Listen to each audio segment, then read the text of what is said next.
Mabuhay!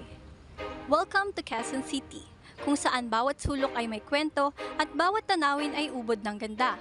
Samahan niyo kami at sabay-sabay nating tuklasin ang kasaysayan, mga pasyalan at mayaman na kultura ng ating minamahal na Quezon City.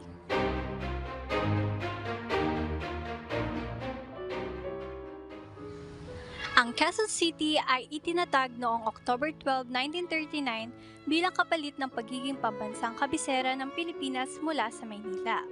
Ito ay pinangalan ng Quezon City bilang pagkilala kay Pangulong Manuel L. Quezon, ang ikalawang Pangulo ng Pilipinas. Naitatag ito nang mapansin ng dating Pangulo ang pagiging masikip at madaling target na bombahin ng mga baril na pandagat ng mga kalaban ng bansa noong ika-20 siglo. Ayon sa libro ni Donovan Story noong 2005, balak ng Pangulo na ang lungsod ay kumatawan bilang isang pahinga at tahanan para sa mga manggagawa. Sa kasalukuyan, kilala rin ang Quezon City bilang City of Stars dahil sa masigla nitong entertainment industry at presence ng media. Ito ay ang pinakamalaki at pinakamataong syudad sa Pilipinas na matatagpuan sa gitnang Luzon. Tahanan din ito ng mahigit 3 milyong Pilipino.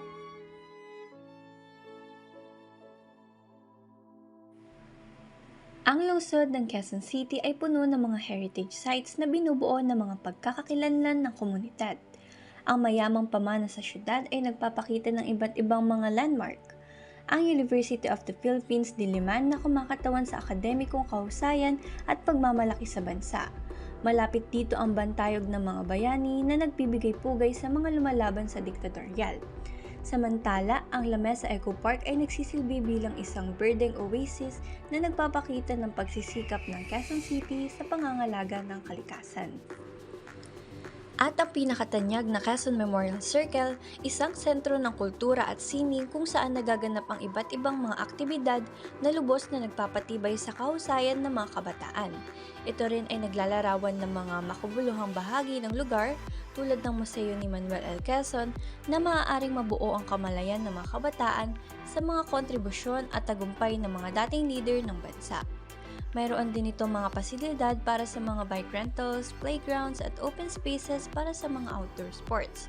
Batay sa resulta ng pag-aaral ni Glenn Orbon, ang mga tao mula sa lahat ng demograpiko ay bumibisita sa Quezon Memorial Circle para sa iba't ibang aktibidades bukod sa relaxation at relief. Sa Quezon City, makikita ang kahanga-hanga kalikasan, kasaysayan, kultura at mga aktibidad na kapupulutan ng inspirasyon. Kung hanap mo ang tamang backdrop para sa iyong susunod na Instagram, Facebook o TikTok post, dito ka na!